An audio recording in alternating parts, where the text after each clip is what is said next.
ti, pa nisam završio. Šta bi bilo da i još nisam pročitao. Na ivici stoje mi igrice,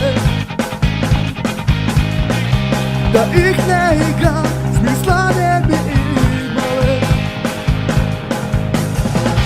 Čak i ako sam pola srca na drugoj toj strani stola, izraz moj nećeš promeniti, pa šta god da ja uradim.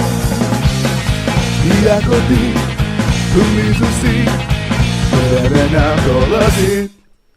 Moje mišljenje tebe ne dotiče. Šta je meni to, baš da god se mnom, koga pitat ću se.